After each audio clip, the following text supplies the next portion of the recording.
Hi, and welcome to Charm and Cheer with Piper. I'm going to be talking to you today about another chapter in my book, Event Essentials, a workbook to help you plan an event of any shape and size. I will provide the link on where to purchase the book in the video. Okay, so today we're going to talk about event planning essential details. So what kind of event are you having? Well, we celebrate lots of things in life, but one of the best things that we do is we celebrate, and that's a party. And so therefore, if it's a party and you're having people over, it's an event. Whether it's just a dinner party, game night, baby shower, bridal shower, graduation event, big birthday parties, little birthday parties. These small details will help you plan your event. Now,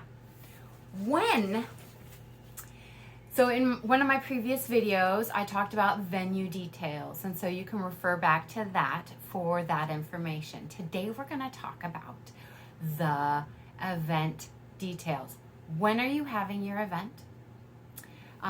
You already know where, because getting your venue is the first thing you need to do. Where are you having it? When? What time? And what's your budget? That's a very important part. Whether you I want to do this party for $300, that's great. That's still a budget, and you need to try and keep to that, because there are lots of little things that come up that really expand that budget very, very quickly. What's your maximum amount? What I like to do is I like to make sure that I go through all the details with my clients first so that we can determine what a realistic budget is. If your venue costs, you're already over budget.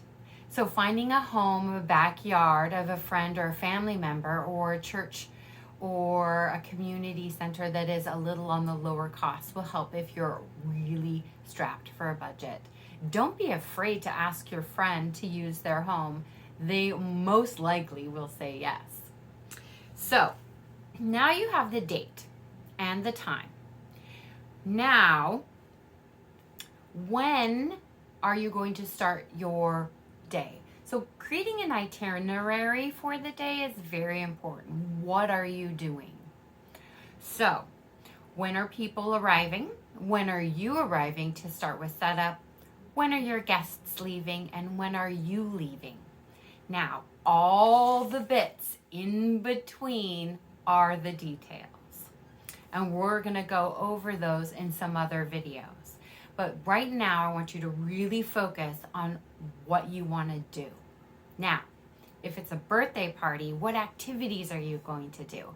I'm a big fan of Minute to Win It, because there's so many online that you can find, and you can get almost all the stuff for them from the dollar store. So your cost is very low. You may even have a lot of the items around your house, depending on the games that you want to play. Now, keeping it lively and active is very important. Now, are you doing it indoors or outdoors? That also helps you determine what your games are going to be, what your activities are going to do. Are you going to do a scavenger hunt or a treasure map? What are the things that you want to do? You want to have something for your guests to do. If you're having children, you need to be prepared for activities the entire time. If you're planning something for children, they get bored, then they get whiny, and then things happen. So if you can keep them engaged the whole time, that is the best event, and that's what they'll remember. Are you going to be handing out goodie bags or favors? That also needs to go into your budget. What maybe it's a fundraiser or something else, and none of that is appropriate. That's okay. Not every event is the same, and you just need to keep your strokes broad when you're in this planning phase. But making sure you have some kind of activity is very, very important. even if it's just a socialization event, you can still have some icebreaker games that are very easy and easy to find on the internet. There are millions of them. And keeping your people engaged.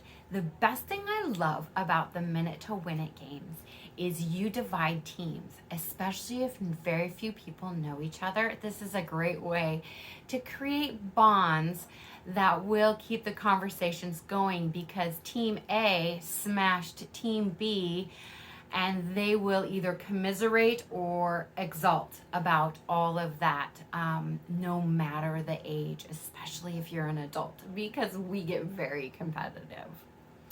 So if you're wanting to do something such as a raffle for charity, what does that include? So there are many, many things that you need to have for your event.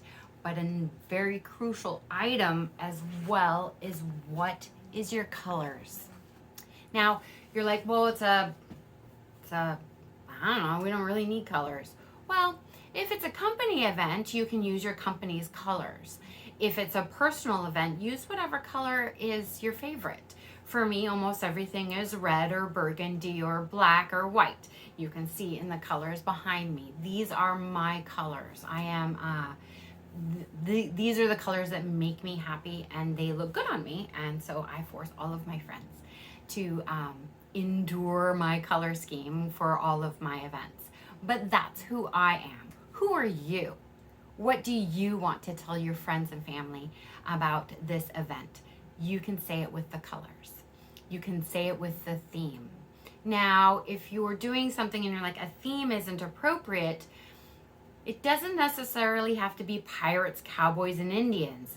It can be simply, I want this to be an elegant event. That's a theme. I want this to be casual. That too is a theme.